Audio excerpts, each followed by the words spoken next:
So I want to show you how test-driven programming works and hopefully show how it can be advantageous. So I want to build a card game here. Actually, it's just the very beginning of a card game because this video goes on way too long. I've tried to record it before. So all we're going to do is we're going to create a deck of cards and we're going to check to see that we can shuffle it correctly.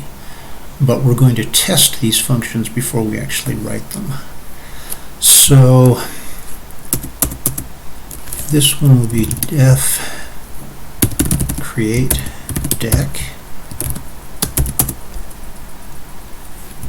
and for the moment we'll just stub it out, and this is def shuffle deck, and we'll likewise stub it out, except it's supposed to take a deck to shuffle. Okay.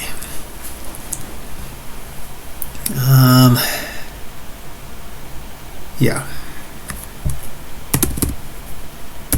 So we're going to go over here to our test cards file, and I have to remember to say from cards because my file name is cards. I'd leave off the py. Import create deck and shuffle deck, and then I'm going to write def test create deck def test shuffle deck.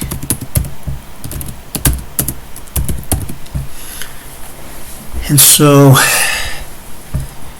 let's see, when I create a deck,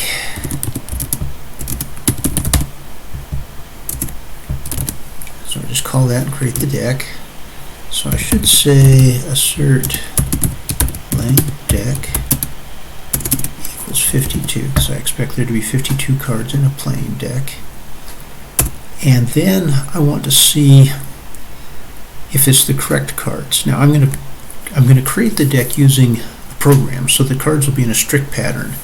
So all I need to do is check and see if some of the cards are there. Alright, so, and then furthermore we're going to say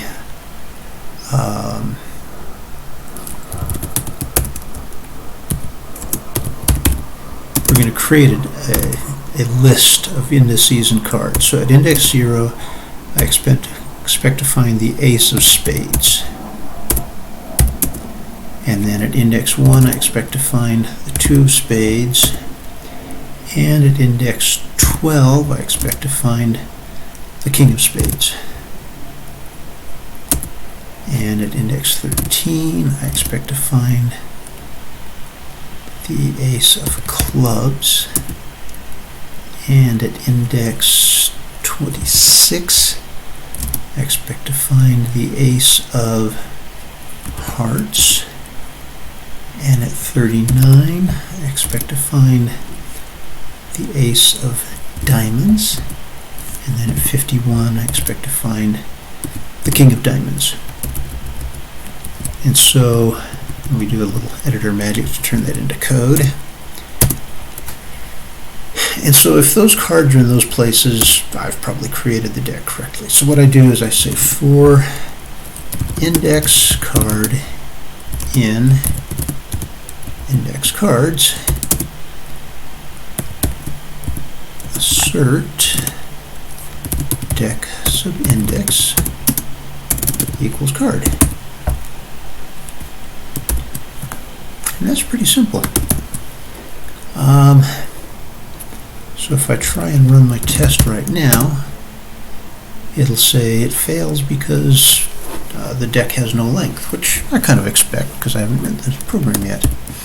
So we'll come over here and we'll say I want to create the deck now. We're going to get rid of the pass. We're going to say deck equals, when we create an empty list, we're going to say for suit in, and it was spades, clubs, diamonds, hearts, I think.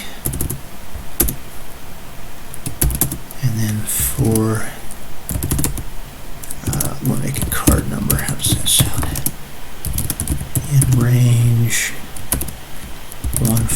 13 because we have to go, it'll return numbers up to 13. And we need numbers 1 through 13. Card equals f-string suit and card number. And we'll do deck dot append card. And now if I run my test, it failed. None type has no length. I didn't return the deck from my function.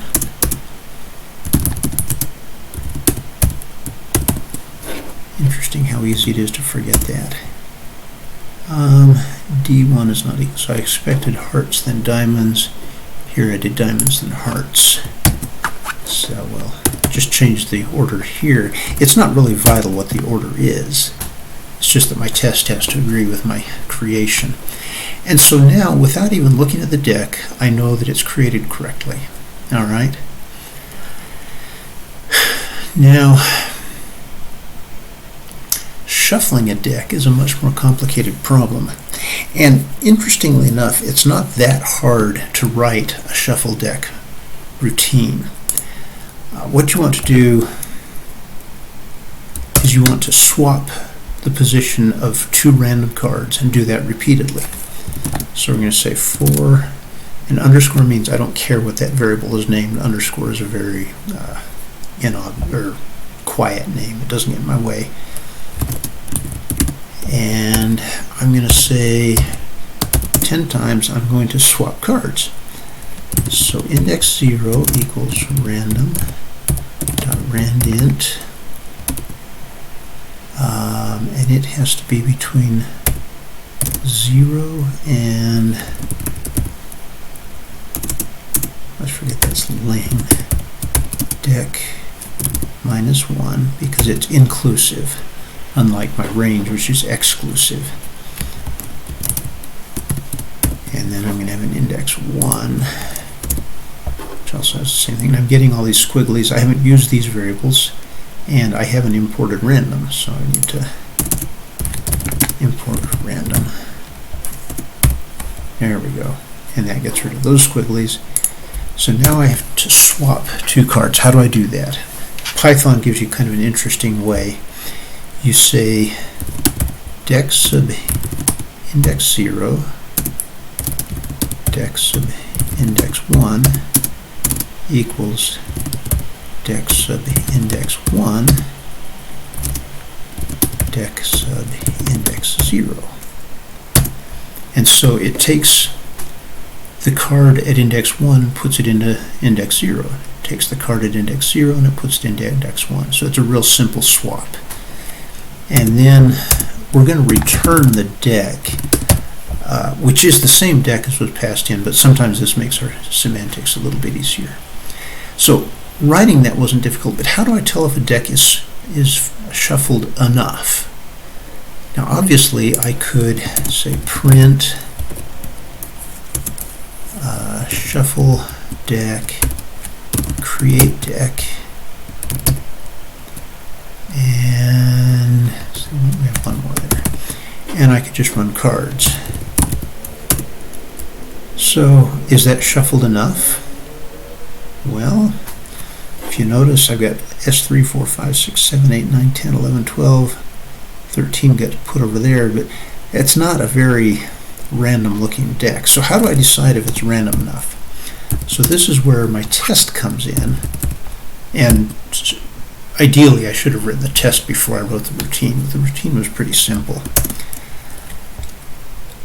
So I need to get a deck, so I'm going to get a clean deck equals create deck, and I'm going to get a shuffled deck equals shuffle deck create deck. Okay, so now what I'm going to do is I'm going to step through each card in the clean deck, and I'm going to see if the cards after it are in sequence. So conceptually that's what I'm doing. Conceptually this is pretty simple. The code is going to look really grody. And you will find that test code tends to be kind of complex code. In fact, we'll see this is much more complex than shuffling the deck. So what we're going to do is we're going to say for clean index, because I want to look at each card and the cards following, and that's easiest to do if I have an index to it. So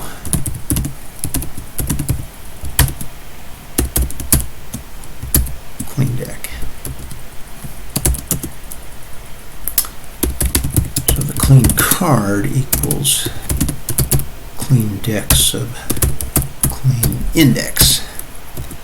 Now I need the shuffled index equals shuffled deck dot index of clean card.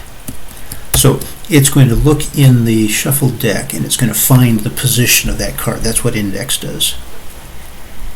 Now I want to look at the cards after each of those. So now I'm going to say for offset in range 1 to 4. So I'm going to start at offset 1 because I already know at offset 0 they're the same.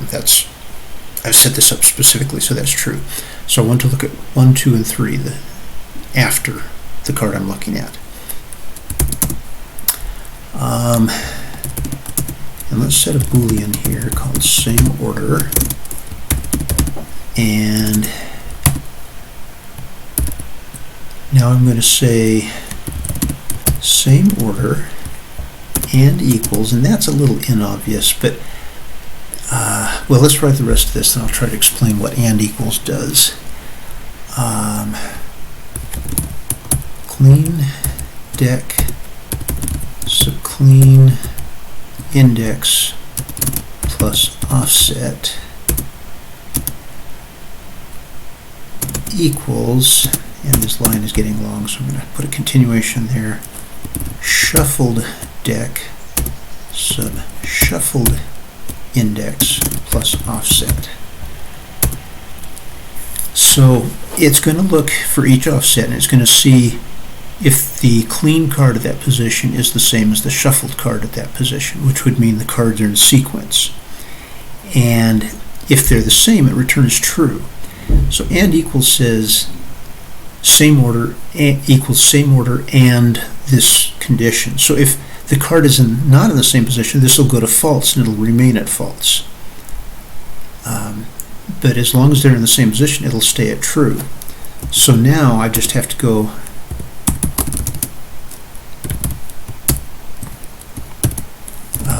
make an assertion like that, assert not same order. And so this should have been set to false if it's shuffled well enough. So now we put that down. Well, okay. This is going to show us an error, not cards, test cards. Assert not true. And we got a failure.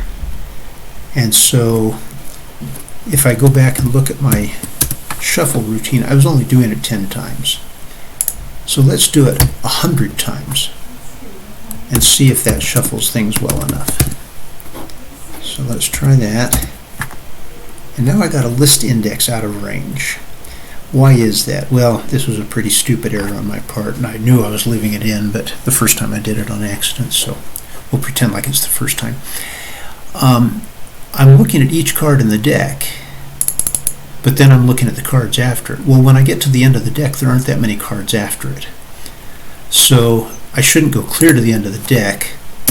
I should go to within 4 of the end of the deck. But you'll notice now I've got a 4 here and a 4 here. Those are really the same value. That's how many, it's actually one more than the number I want to see in sequence.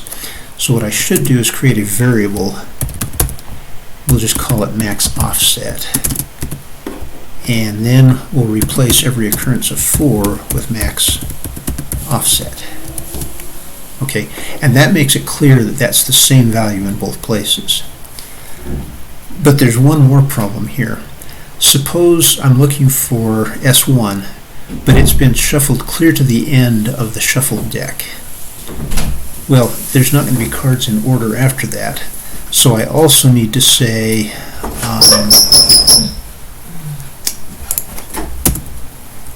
if shuffled index is less than length shuffled deck minus max offset.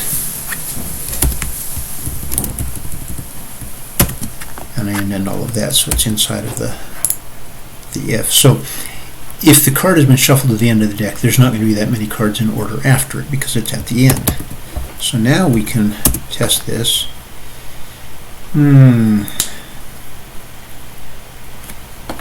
If I meant shuffled index, not shuffled deck. That's the problem with having variables that are close to the same name. It's easy to pick the wrong one out of the group. Okay, so it passed. One time when I shuffled the deck, I got a good result. But remember that my shuffling is random because I don't want to end up with the same pattern each time. So I really ought to check more than once to make sure that my shuffling is successful. So instead of just doing it once, what we're going to do is for, and there's my little underscore again, in range, let's do it 100 times.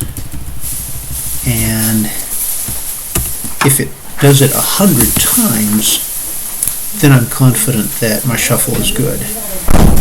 If it fails, maybe my shuffle isn't good enough. So let's try that again. Well,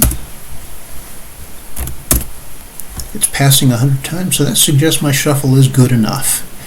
So what have we seen? This gives me confidence in the quality of my shuffle, but it's still probabilistic. This could fail sometimes.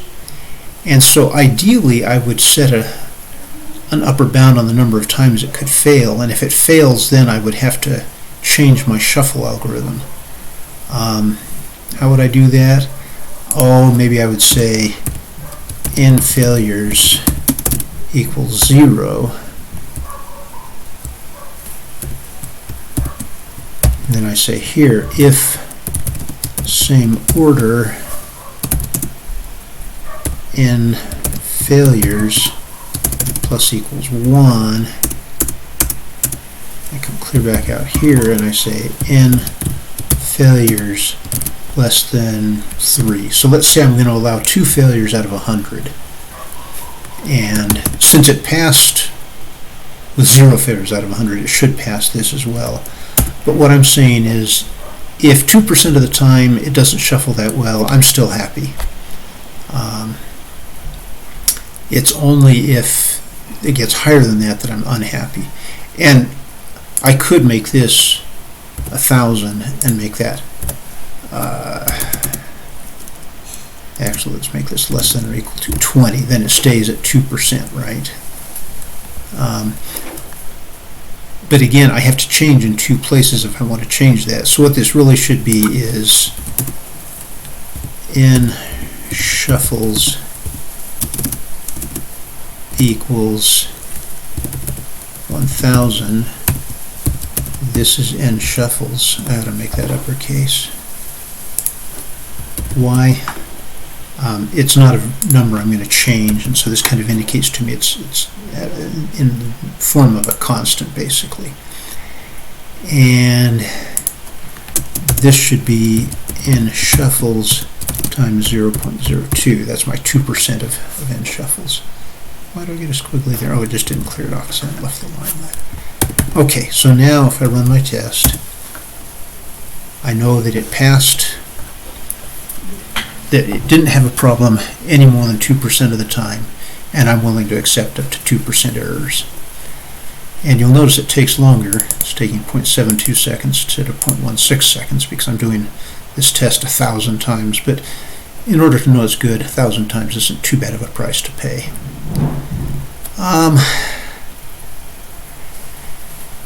Let's do one more test. I want to write a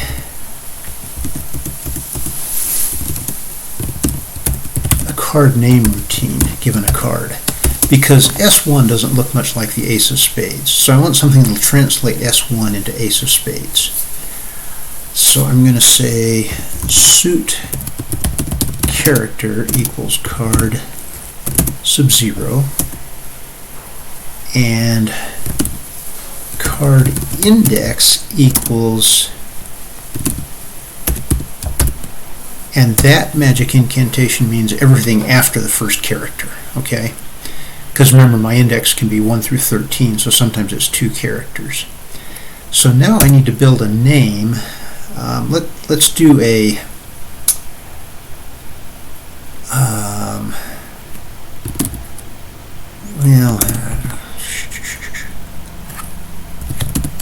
let's call it a name by index equals ace if card index equals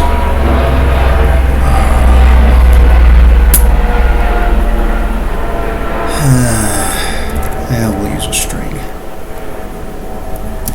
And I'm going to continue this because it's else jack if card index equals 11. What happened? Else queen if card index equals 12.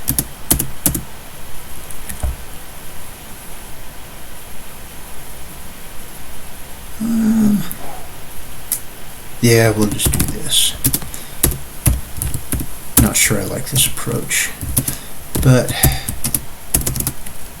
it'll work. Else card index. I don't like those cascading over. I want them all to be lined up, so we'll do that. And then suite name equals, well, I'm going to use a dictionary for translation, okay? So suite names equals, so it's S gives me spades,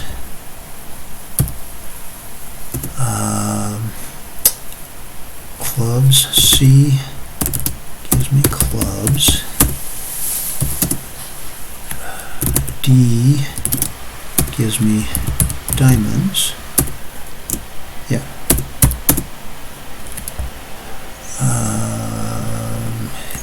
H gives me hearts.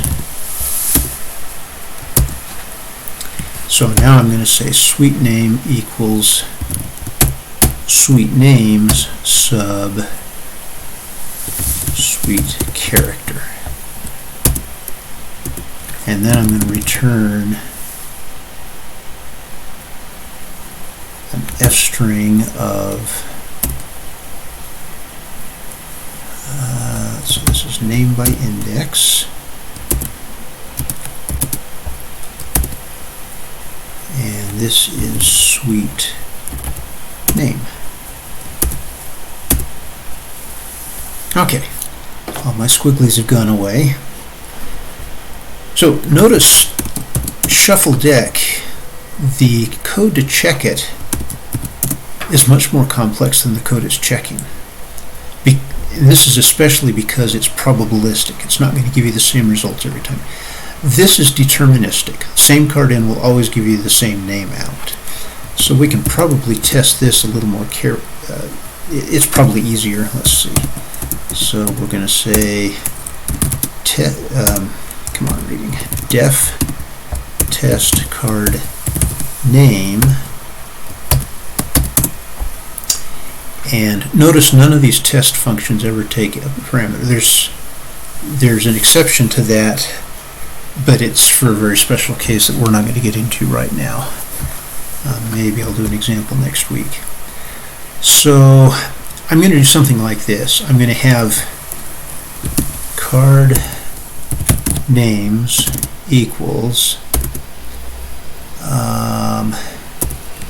S1 should be ace of spades,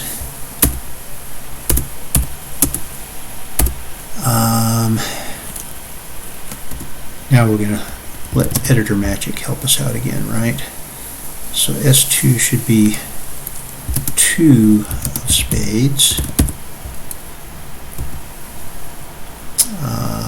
S3 should be 3 of spades.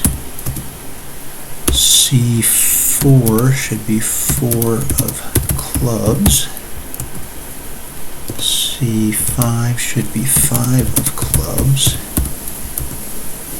C6 should be 6 of clubs.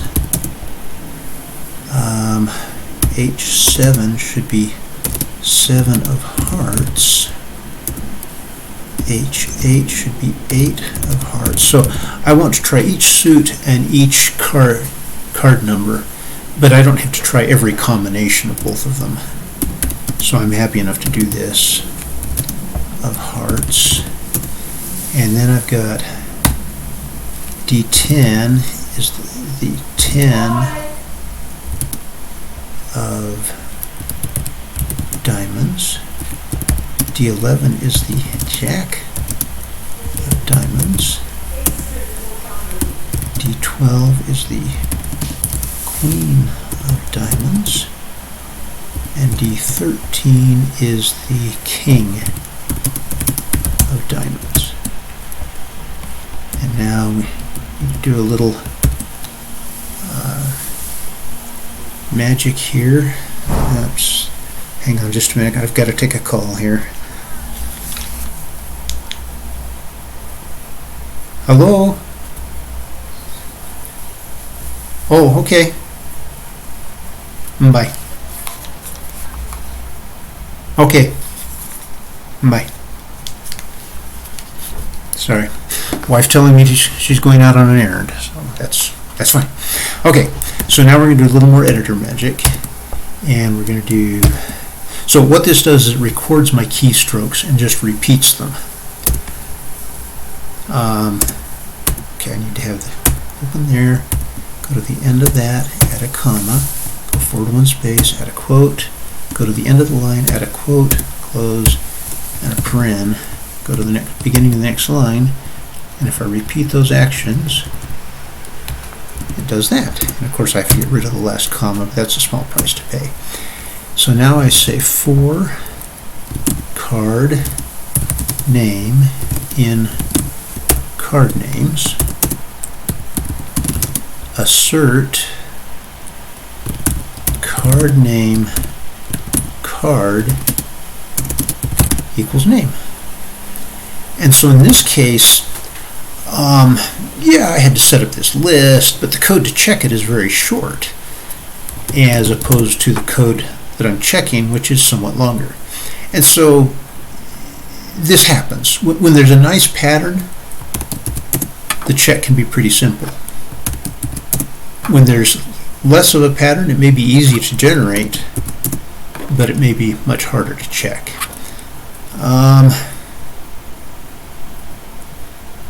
Why do I have a red squiggly there? Because I haven't imported card name. Okay, so now there's no squiggly. Good. Let's try it. Cannot import name card name from cards. Really? Because I forgot to write this one out. That's my problem when I have two files I'm working on. I forget to save both of them. Alright, let's try the test again. And look at that, they all passed. So I now know that that I can create a deck and it shuffles well, and that I can name the cards. There's one other thing I really ought to check. Because I'm always getting cards out of my created deck, they should only have legal values, right?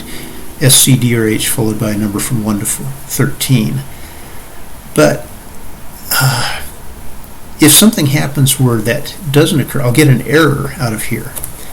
And in fact, what I get is called a key error. So let's try. So let's just try calling card name X12. And let's see what happens when we run that. So we get a key error because X is not in this dictionary, all right? But that's what should happen. An X should trigger an error. So what we want to do is say with pytest.raises, and no, I did not memorize that. I had to just fiddle around a little bit, but I kind of remembered it. And that says, what's wrong with key error? Oh, that's what key error is supposed to look like, not this. Key error. Okay, that's better. It likes that. So what this means is whatever's inside of this with loop should raise a key error. And if it doesn't, then that's a problem. And so we'll save this, run our test, and it passed. So we know that when I called card name X12, it did raise an error. If I put in C12, we'll notice did not raise error because this is a legal card name. And another thing is if you have multiples of these, people will be tempted to try to put things like this in there. And they say, whoops, they say I hit the wrong keystroke and caused my window to disappear. They say it passes, so they both raised a key error. No, it's satisfied as soon as this one raises a key error. So even if this one was S, which is a legal suit, it would still pass. So it doesn't require both of them to raise a key error. So you can't group these together. You have to have a separate with statement for each one of these. But I don't really need that. I just need to know that an illegal suit does cause a key error. Alright, well, that was a long video. If you've watched this far, your eyes are probably glazed over. You may be asleep. But if you're still awake, congratulations. Thanks for watching.